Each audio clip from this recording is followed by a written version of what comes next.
Hello, my name is Cecilia Cabrera, and this is a support video for leading teams in schools which have to work with this hybrid learning approach. So let's start working on what we think about what we understand by hybrid learning. A hybrid class is a course where the students attend in-person lessons, right? And they also have lessons online. So it's when we put together, the in-person lessons and online lessons that might be synchronous or asynchronous. This is the hybrid learning. Now, which are the pros and the cons of hybrid learning?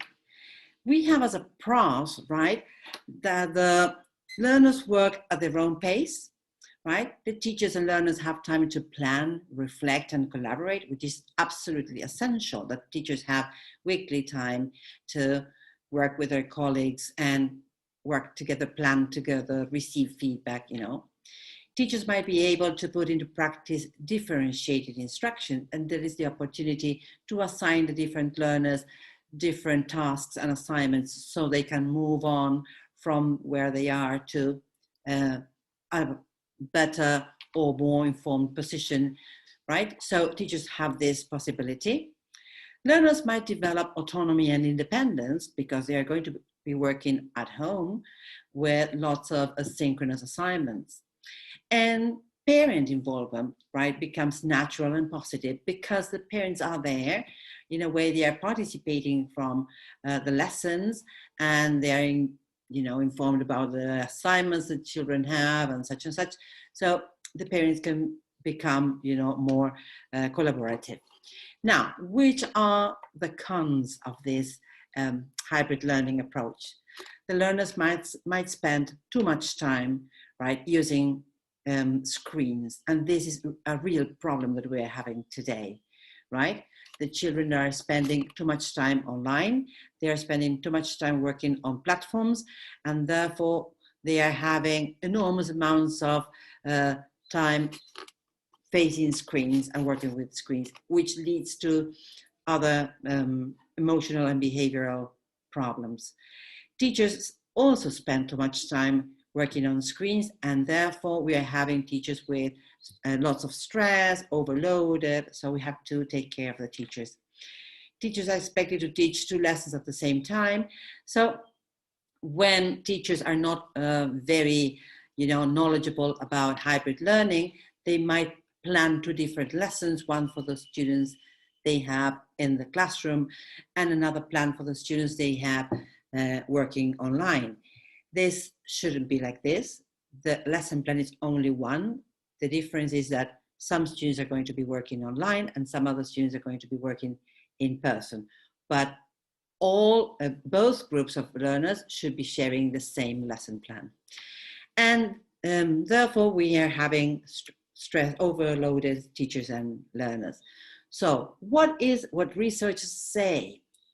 Nowadays, we have lots of pediatricians very worried about children and what is happening with the children. And so they say that kids spend more time online, and this is causing anxiety, depression, stress, and sadness in children. That is why we need to ask the teachers to prepare and design activities that might ask the learners to be in touch with nature, for example, right? And in this other quote I added here from the American Academy of Pediatrics, they suggest the amount of time that children should spend working with screens. So it's very important. All this work the teachers are assigning does not interfere, as it says here, with sleep, physical activity, and other healthy habits. All right? So, what do the learners need from the leading team of a school? The learners need to be familiar with the platform and the equipment they're going to be using. The learners need clear guidelines and steady guidelines. They need clear learning process expected, that is to say, that children in preschool, they need a routine to follow. the children in primary as well, and the children in upper primary and secondary school. They also need clear assessment procedures, a clear marking scheme, how they're going to be assessed. They need to know what kind of information, assignments and such they need to keep and send the teacher as documentation of the learning process. Of course, they need to be motivated. They need time to work, right? We cannot overload them with lessons online and then ask them to work, on assignments and tasks after the online sessions. So please be careful how you regulate this time of the students to be working, because they need some time to relax as well. They need patience and they need a reliable equipment. This is something school leaders need to check if all the learners do have a reliable equipment to work with.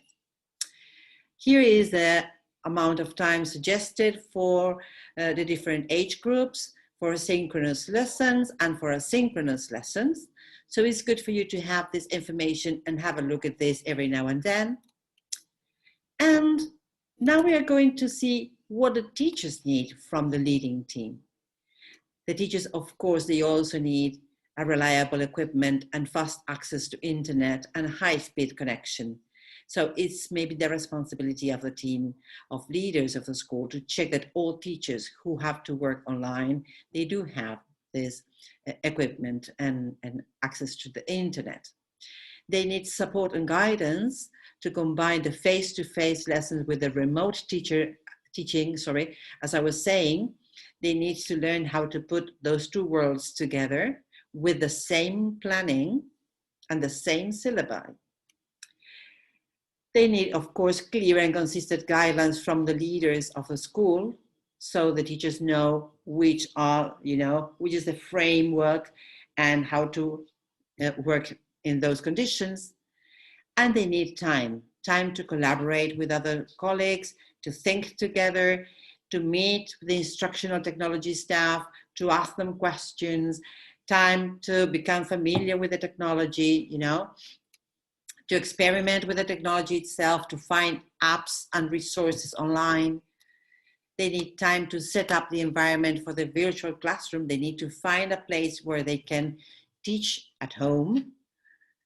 They need to conference with parents. They need to be in touch with parents and have a fluent conversation with the parents, right? On the other hand, what do parents need from you as a leading team? The parents need, again, clear learning processes expected, to have a clear idea what is expected from their child, right? Assessment procedures and marking scheme. The parents need plain, comprehensible and consistent guidelines. You cannot be changing the guidelines and the instructions every week. So be careful how you handle this with the parents, right? Because parents are going to organize their professional life and their personal life around these guidelines that you provide. So it's important. Of course, the parents need support and guidance for helping their children, because they are not teachers and they need your help.